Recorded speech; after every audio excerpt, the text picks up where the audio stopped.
It was my first night shift alone, but I tried to keep calm. This was just another part of my job as a medical examiner. Bodies came and went. They were lifeless, just shells. I repeated that to myself, hoping it would make the unease settle.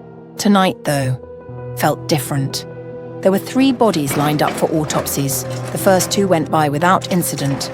Routine. Accidents. Nothing remarkable. But when I pulled the 3rd body from the cold chamber, something inside me faltered. A woman, early 30s, pale skin, dark hair matted with dried blood. Her name was Jane Doe, and her cause of death was listed as a stroke. There was nothing unusual about that, but something about this body felt off. I glanced at her hand and noticed something strange. It looked like a bite mark. I pulled up the case file and saw a note scribbled in the corner. Witnesses reported Jane was found in the middle of an exorcism. I stared at the words, trying to process what I was reading. An exorcism. That wasn't something you saw in an official report every day. I shook my head, trying to shake the growing sense of dread. It didn't matter how Jane had been found. What mattered was determining her actual cause of death.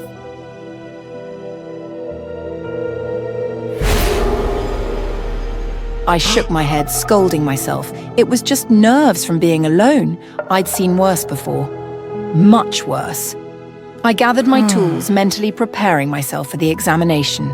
I slid the scalpel down her chest, cutting through the skin with practiced precision. Everything was going smoothly until the power flickered. The lights dimmed, then surged back on, but not before I felt a strange sensation, like a static charge running through my body. My hands trembled, the scalpel slipping slightly, leaving a jagged line on her skin. I cursed under my breath and steadied myself. It was just a power fluctuation. The building was old. These things happened. As I continued the autopsy, something changed. I swear I heard a faint whisper. I paused, holding my breath, listening. Silence. Then, a faint creaking noise. It was coming from the body. My heart skipped a beat. I took a step back, eyes wide. The corpse's fingers twitched. I shook my head. That's impossible. I leaned in, cautiously inspecting her hand. There was no sign of movement. Maybe it had been a trick of the light, a result of my overworked imagination. But then it happened again. This time, her whole hand jerked. I stumbled back. I froze. Her eyes, once lifeless, were now locked onto mine, filled with something dark and malevolent. A chill swept through the room and the whispering returned, louder now, surrounding me. The sound was everywhere, growing louder with each breath I took. Let me out! The body slowly sat up on the table, moving with stiff, unnatural motions. Her eyes never left mine. I tried to move, tried to scream, but my body refused to cooperate. I was rooted to the spot, paralyzed with terror. You can't leave! The voice whispered again. Though the corpse's mouth didn't move, it echoed inside my head. I need you! The lights flickered again, and the room was plunged into darkness. I heard the scraping of metal against metal, the sound of the body moving closer. Panic surged through me, adrenaline finally kicking in, and I bolted for the door. My hand fumbled with the handle, my breath coming in ragged gasps. But the door wouldn't budge. Please, please, I whispered, turning the handle with all my strength. Please open! A cold breath brushed against the back of my neck, and I turned, heart pounding. She was standing right behind me, her face inches from mine. Her eyes gleamed with something unnatural, something ancient. You can't escape! She murmured, her voice now clear and cold. I've been trapped for so long! Her hand reached out, and before I could react, it latched onto my arm. A burning sensation shot through me, and I screamed as she bit into my flesh, leaving the same mark that scarred her own hand. I need a body. Yours looks strong. The cold, sharp pain intensified, and I felt something crawling inside me, something dark and invasive. My vision blurred as I struggled to break free, but her hold was unyielding. The whispers grew louder, deafening now, as the presence began to force its way inside my mind. Suddenly, I wasn't in the morgue anymore. I was in a dark, endless void, floating in a sea of nothingness. The only thing I could hear was her voice, echoing around me. I could feel her taking over inch by inch, claiming my body as her own. My thoughts grew foggy, my limbs heavy and unresponsive. I tried to fight back to push her out, but it was no use. She was too strong. Just before I was consumed entirely, her voice whispered one last time, soft and triumphant. Thank you for your gift. Just keep calm, babe. I woke up with a sharp pain shooting through my back and shoulders. My entire body felt like it had been through a fight, but I couldn't remember anything unusual happening during the night. As I struggled to sit up, I noticed the dark bruises blooming across my skin. I had no memory of falling or hurting myself in any way. "Stephen!" I called out, my voice trembling. He rushed into the bedroom, concern etched on his face. What's wrong? He asked, his eyes scanning over the bruises on my arms. I showed him the marks. "Look at this. Did something happen last night? I don't remember anything." Stephen looked just as puzzled as I felt. No, nothing happened. I was right here beside you the entire night. Are you sure you didn't fall out of bed or something? I shook my head, feeling more confused than ever. I hadn't moved from the bed, that much I knew. Stephen helped me get dressed, and we decided it was time to see a doctor. The doctor ordered a full set of tests, checking everything from my blood pressure to potential vitamin deficiencies. When the results came back, everything appeared normal, except for one thing. You tested positive for nitrazepam. The doctor said, frowning at the report in his hands. "That can't be right. I've never taken any kind of sedative in my life." Are you sure? It's a strong drug, typically used to treat severe insomnia or anxiety. You haven't been prescribed anything like that? I shook my head, my mind reeling. "No, doctor. I wouldn't take anything like that without knowing." He looked concerned but didn't press further. When I got home, I saw a small pile of papers on the table. Stephen had left some of his things scattered about after sorting through bills and documents the other day. Then something caught my eye. A prescription slip, crumpled slightly at the edges. My breath hitched in my throat as I picked it up and read the name. Stephen. For a moment, I felt a pang of concern.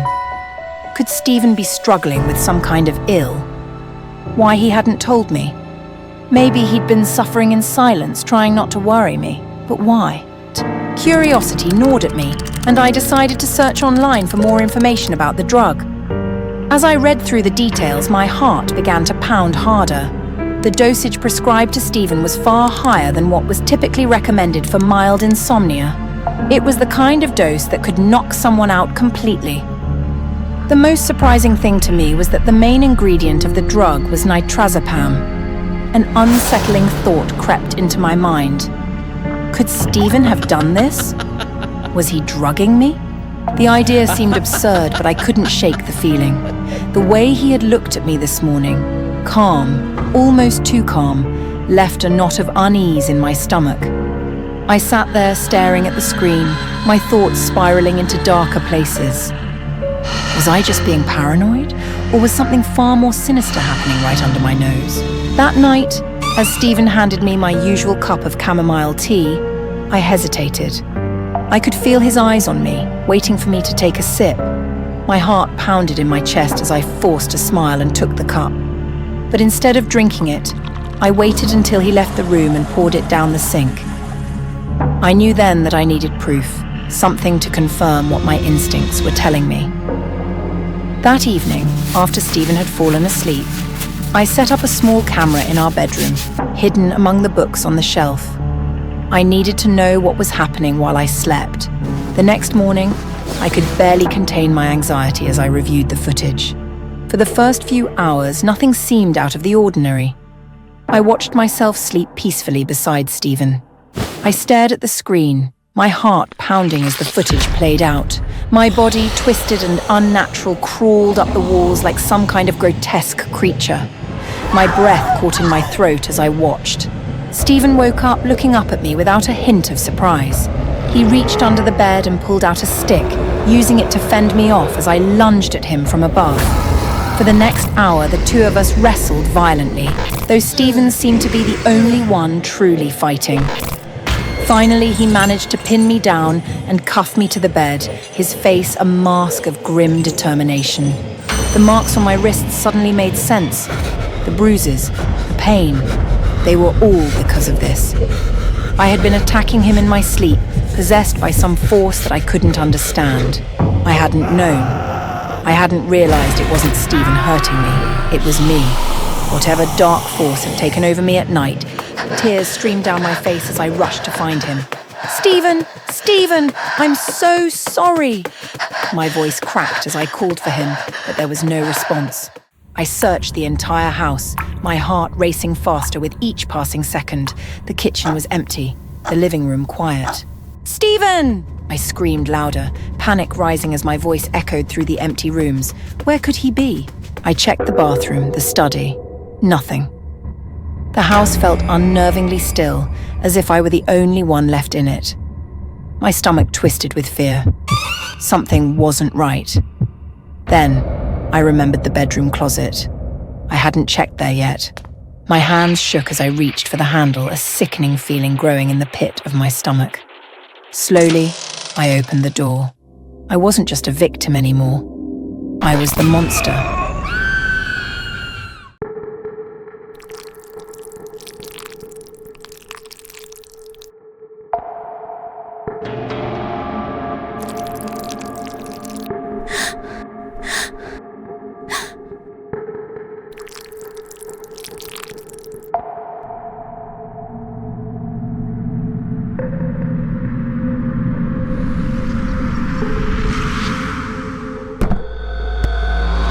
Moving into Eric's house was supposed to be the beginning of a fresh chapter for us. But the moment I stepped through the door, an uneasy feeling washed over me. Eric, a talented painter, had hung his latest work in the living room, a portrait of a beautiful woman with long flowing hair and piercing eyes. From the moment I saw it, I felt a deep discomfort. The woman's eyes seemed unnervingly alive, following me around the room as if they were trying to convey something sinister hidden within their gaze. "I think it's looking at me, Eric." It's just a painting, Jamie. You're imagining things. But I wasn't imagining anything. Every time I entered the room, I felt her gaze on me, like she was trying to communicate something. As the days passed, I began seeing her move, or at least I thought I did. It started small, with her eyes shifting slightly in the frame. And then one night, I had a nightmare.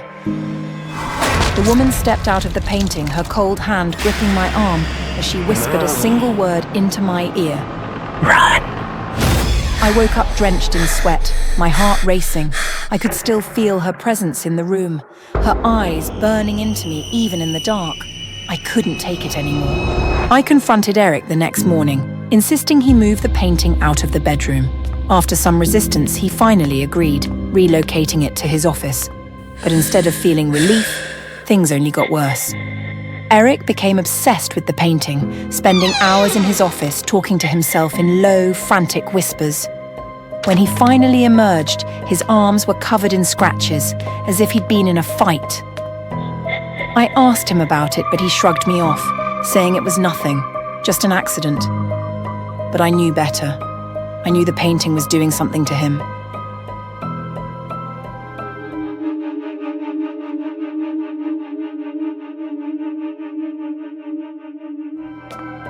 One night, after Eric had fallen asleep, I sneaked into his office, determined to find out what was going on. The painting hung on the wall, the woman's eyes now more intense than ever. They seemed to follow me as I crossed the room. My hands shook as I pulled out my phone, snapping a picture of the portrait. I quickly ran an image search, and what I found made my blood run cold. The woman in the painting was real. Her name was Anya, a young woman who had been reported missing years ago. The last person seen with her was her boyfriend, who had also vanished without a trace. There was a coincidence when I looked at Anya's picture. The earrings that Anya was wearing were identical to the pair that Eric gave me last month when we celebrated our 1-month anniversary. My heart pounded as I connected the dots.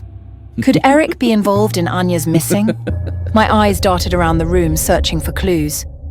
That's when I noticed a blank canvas on an easel, set up as if Eric was preparing to start a new painting. But it wasn't the canvas that caught my attention. It was the knife lying next to his brushes. A sharp, clean blade that had no place in a painter's studio. Suddenly, I felt a chill run down my spine. I turned back to the painting, and this time, Anya's expression had changed. Her mouth moved, forming the word I had heard in my nightmare. Run! I spun around, ready to leave, but Eric was standing in the doorway, his face twisted in a mix of anger and madness. What are you doing in here, Jamie? I was just... I stammered, backing away. You shouldn't have snooped around, babe, he said, stepping closer. Now you know too much. My breath caught in my throat as he revealed the truth.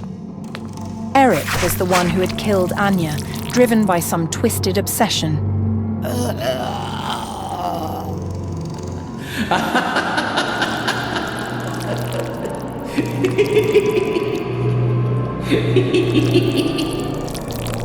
But now, he needed a new muse, a new canvas to save him from his guilt. That's going to be you, Jamie, he whispered, raising the knife. I bolted, running out of the room as fast as I could. My heart pounded in my ears as I sprinted towards the door, fumbling with my phone to dial 911. But Eric was faster than I expected. He grabbed me just as I reached the front door, pulling me back with terrifying strength. Please, Eric, you don't have to do this. Stop it. I need a new muse, Jamie. Just as I thought it was all over, I heard the wail of sirens in the distance. The police stormed the house, guns drawn, quickly subdued him, wresting the knife from his hand. He was cuffed and dragged away, his eyes wild with a mix of rage and despair. They took him away. As the police searched the house, they found more than enough evidence to link Eric to Anya's missing, her belongings hidden in his office, the same place where he had kept the painting. And they also found Anya's decaying body in the basement of Eric's house. I never imagined that the person I had been dating for the past few months was a deranged killer. Before I left, I turned back to the house one last time. The painting was still there, hanging in the office. Anya's eyes met mine, but this time, they weren't filled with fear or sorrow. They were filled with gratitude.